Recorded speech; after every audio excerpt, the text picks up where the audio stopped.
Hi, y'all. Sorry about the abrupt end to the earlier video. I'm going to finish up by discussing the student example that we have right here and also talking briefly about the quiz and the discussion board. So, the student example is a text written by a student that I had at Central Piedmont who was super duper. As you can see, this text is somewhat dated. It is from 2017. So this was pre-MLA ninth edition. If you see any kind of funky looking places in his sites compared with how it might look now, it would have to do with that. But I don't think that we had such a huge change from MLA 8 to MLA 9 that it should be bad. But I did just want to alert you to that. So anyway, Nate did such a super duper job with his annotated bibliography, and you can set yours up just like this and you'll be just fine. He does a great job of summarizing and then jumping in and discussing the evaluation of the resource. Now, Nate was quite the overachiever, and like I said, this is the best one that I've read in a very, very long time, and I still use it because I haven't found one to beat it yet. But you don't have to be exactly like Nate, and you don't have to write quite this much. Bless his little heart. Nate was, like I said, overachiever like crazy. But so you can definitely write less. But he did such a great job with both the summary as well as the evaluative portion of the work that I just really think that this one is A+++. So make sure that you look at this and at least read over one or two of his entries. You don't have to read the whole thing, but just be aware of that this example is here.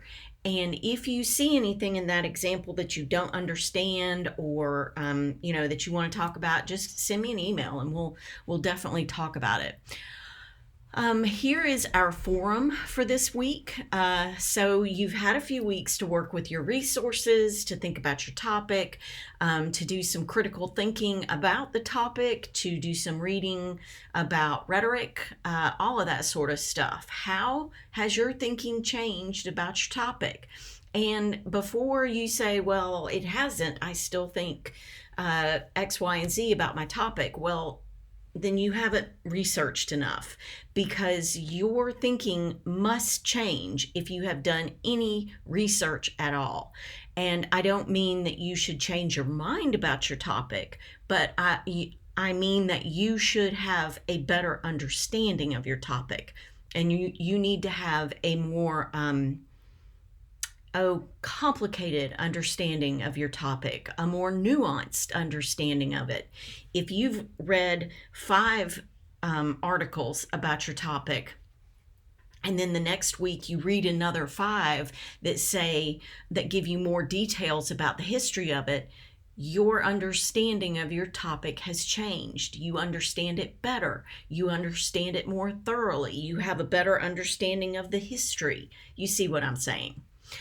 Was there a text or a resource that you found that was especially important, that shed new light on what you already knew about your topic, that kind of thing? So I'm asking you to answer those questions and then comment on what 2 other people have written. If perhaps somebody has a topic that you know a little bit about, you could jump right in there and say, hey, make sure that you read this thing because it'll shed more light on what you're talking about here or whatever. So do give some substantive feedback to your partner or to your classmates here. This is how I'm going to take attendance this week. So you have got to, in order to be considered present, you absolutely have to have done, at the very, very least, submitted the initial response no later than Sunday. In the best possible circumstances, you will do it by Wednesday. And then your responses are due by Sunday. But in order to be considered present for the week, you have to have at least responded to this week. So there's your discussion board. And then here's the quiz. I based this quiz pretty much entirely around the text. Much of what you see in the text, you also see in the other resources that I've gone over. But if you stick with the text as you're doing the quiz, you should be able to find all the answers that you need. Take your time with it. I have seen entirely too many quizzes that have got wrong answers, and I know from looking at how much time was spent on the test that you just didn't take the time to look for the answers. You only get one shot at this, and this is not chicken feed when it comes to figuring out your grade. This is a part of your grade, so make sure you take a little bit of time with this. You get one shot at it, so think about your answers. I always, like I said in the other video, I always go through and make sure that the LMS has graded your work correctly. And since it's so incredibly sensitive to spelling and punctuation and whatnot, this is only multiple choice. So by doing it this way, my hope is that there's not going to be any problematic issues with regards to your answers actually being correct and being marked incorrect. But for heaven's sakes, let me know. So that is your lecture quiz and reading quiz right here. Shoot me an email if you run into problems with this, because I'm still learning how to make this stupid LMS do what I want it to do, and it is being rather recalcitrant. That's your word of the day.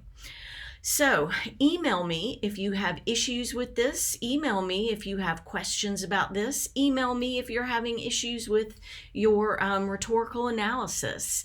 I hope everything's going well, and we are halfway done.